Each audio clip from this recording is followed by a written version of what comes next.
Hey there, we're gonna go over some options basics. Okay, each platform is different. This one has an options page with an overview. There's a screener. Um,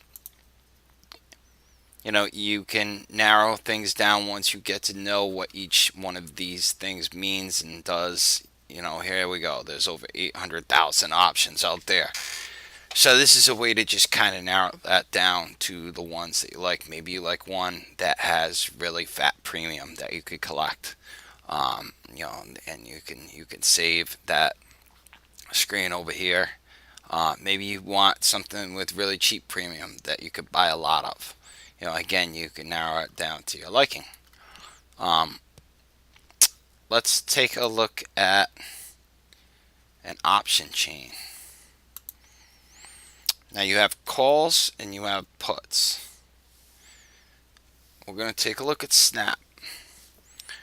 You could see that. All right, so it's 7, almost 7:30. So this is after hours, and you could see, according to the bid and the ask, that they're both lower than the daily close price. So it's sinking in after hours, which is nice for me because I have some puts.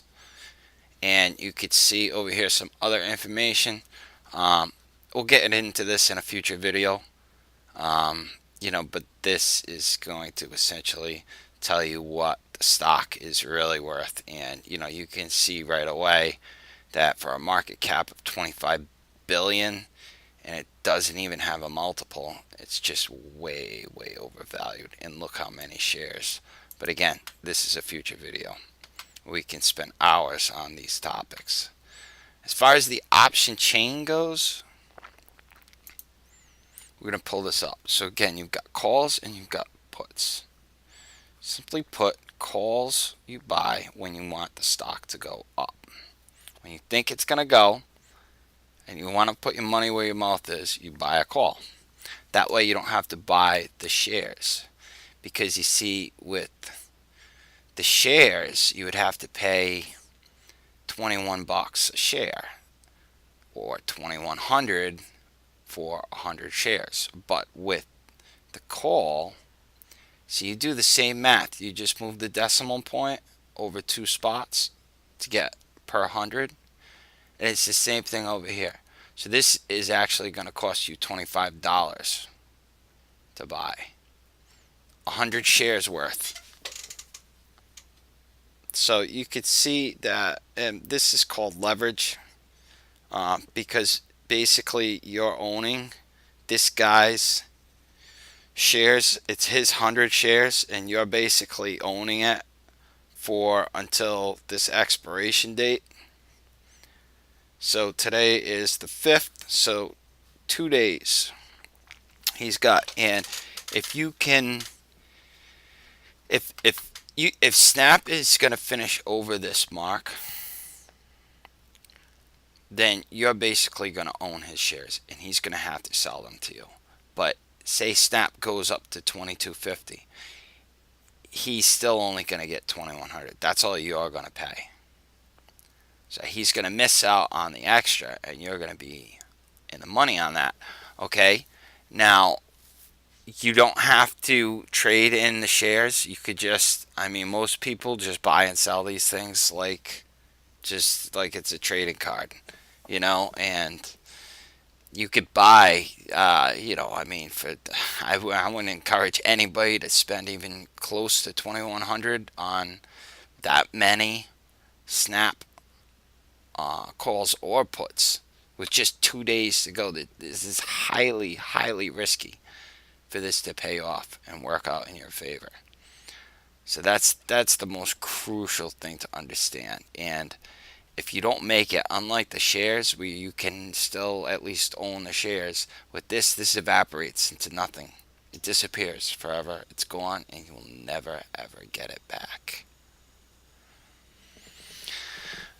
Assuming that does work out, it can be nice because you could turn this into this. Well, actually, technically, it's the bid side, because if you were to sell this immediately, it would be to whatever number is in this column.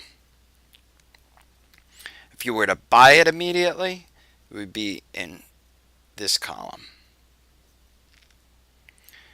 This is really wide. You want to look for a close, even closer than this. You know, if we look at like J.C. Penney, even, you know, all right, this is not a good example. Let's go to AT&T. Most of the blue chips trade. Oh, this is a bad example too. All right, final call.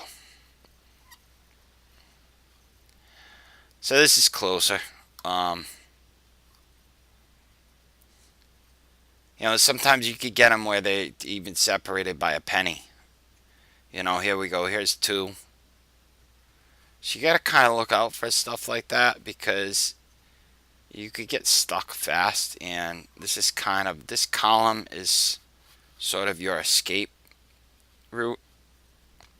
So you want to make sure that that's going to be something where if you do have to run for the exits real quick, you know, you don't want to get pwned too bad. You know, I mean, you know, again, you look at Snap, and you know, if you have to run for the exits on this one, you know, that's kind of a big jump right there. You know, and the only way to avoid that is to use a limit order to sell to close. And you know, you could put in maybe $1.60, but it may not get filled. So again, you know, the quickest way out is whatever number is in this column. The numbers that you see over here, you've got volume. This is today's volume. You know, you can see, you know, depending on the strike date you're going to get. And you see a lot of people really were active on this 24 strike for Snap, but you don't know if those are people. See, they might not be buying it because there's another thing you could do. You could sell this, and if you own like 100 shares of Snap, for example, you could actually sell this and you could collect this. You would sell it, and $80 goes into your account because you take from. This is the quick exit column. Remember that. And you know, $80 on Snap. It's overvalued. You know, it's the May expiration. My guess is that these are actual shareholders that just want to sell this to sort of get some money. And you know, if they want to hold on to the shares, if Snap drops, you know, at least they're grabbing $80 for every 100, you know, shares that they have. And you know, for some of the big guys that are out there that, you know, I mean, more of the institutions, you know, there's a lot of shares, so this can really add up. But this kind of volume really implies it's more day traders, and Snap right now is a real day trader heavy stock. So more likely than not, this is people buying this on speculation. No, I didn't just say that. Selling it on speculation, or just to kind of cover their little buttskis a little bit more. And that's kind of what you can garner from the volume column. Yeah, it just varies. Yeah, you've got the put side also has volume, so you know, we can look through, you know, sort of split. I don't know. This one's right around 20. You know, I don't know. This could be. I mean, so you don't know for sure if it's somebody selling the option to collect the premium or somebody buying it and holding it and speculating that, you know, Snap is going to go down more, hopefully way past this 20 strike, because the deeper it gets, the more this turns into this. And that's what it's all about when it comes to buying and selling these little snack crackers. And the other thing that you want to look at is the open interest. All right, so this tells you what's already out there. So tomorrow the number will be reflected to include today's volumes.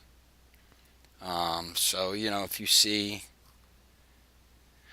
here's heavy, really heavy over here, heavy activity out of that group. Um, this is heavy way far out. So I don't know. There's nothing really that's jumping out too crazy.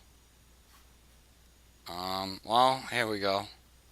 So a lot of people are seeing this thing. So what this is this is just people that are looking for a plummet. All right, and it's 10 cents, so it's $10. You could buy 10 of these for $100. So it doesn't really kill you. It gives you a few weeks because April 21st is still, there's some time, and a stock like Snap moves so fast.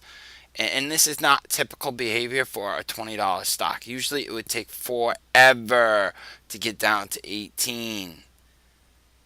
But Snap is so new and so volatile that it could just have these big swings and it could do it real fast. And, again, I don't think, you're not going to do this and, bet your life on this. Okay. This is just this is a little pinch. All right. You might buy like 10 of those, 5 of them, I don't know, $50, whatever it is. Just in case. I got these 20s, I've got 19s. And do I have 18s? Yep, I do have a small position in the 18s. This will show up when you have a position. So, and you could go in there and grab the details. So, those are basically those two columns explained. All right, so we flip to the other side. All right, these are the puts. Okay, they go down. You want the stock to go down if you buy these.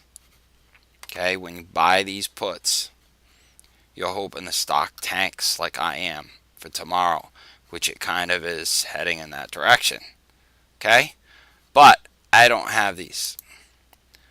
Okay, I went out to later this month, grabbed some of these little babies over here.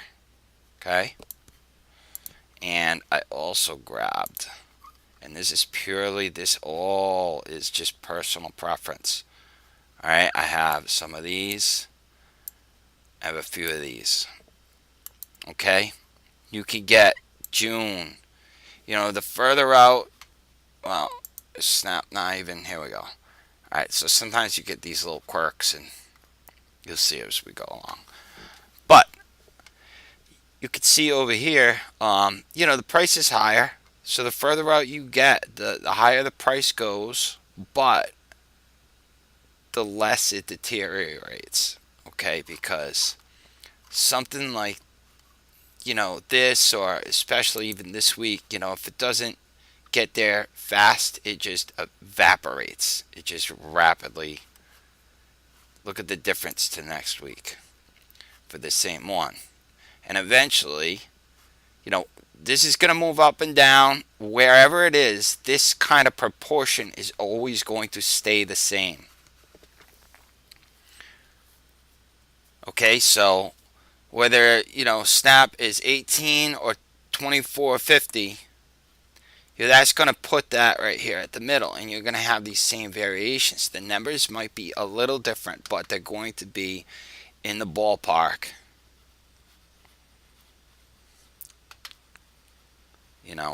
Depending on more about the time, because you can see, again, the further out we get, the higher the price gets. So you can even go to look at this, 2019.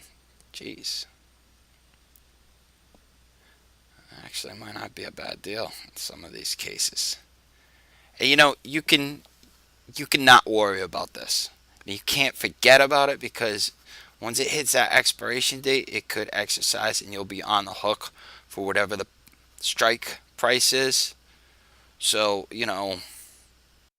I mean, it's it's a nice alternative, especially given this much time to buying, to having to buy those shares, because for a fraction of what 100 shares would actually cost you, you're getting, to basically almost 2 years worth of this at this strike. Now, the problem is when it drops down to in the teens, this is not going to be worth anywhere close to that. And now it's going to fight its all the way up. So even with 2 years, there's some risk, okay?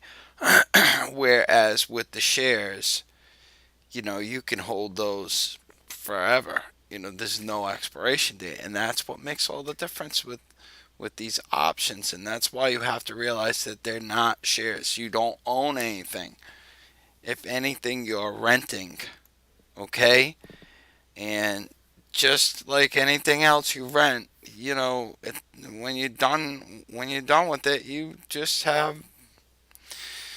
don't have anything. You're free. You're not locked into anything, but you have nothing. Go back to square one, which if you could find some profit, the last piece of advice would be that if you do have some profit, yeah, it's nice to smash that big score, but it's also good to leave and get used to early on taking a profit. You just gotta it's just all about profits. And, that's the bottom line, especially with the options. You can't hold them forever. They expire. You don't own anything. You're just renting it. They're just trading vehicles, really. And it could be a nice alternative to some of the bigger stocks like Priceline, Netflix, Tesla, Amazon, whatever. You could just buy the options, but they're going to expire and you're not going to have anything left unless you sell it while it's still in the money somewhere. All right, so hopefully this helped. Good luck. Have fun. I'll see you in a future video. Bye.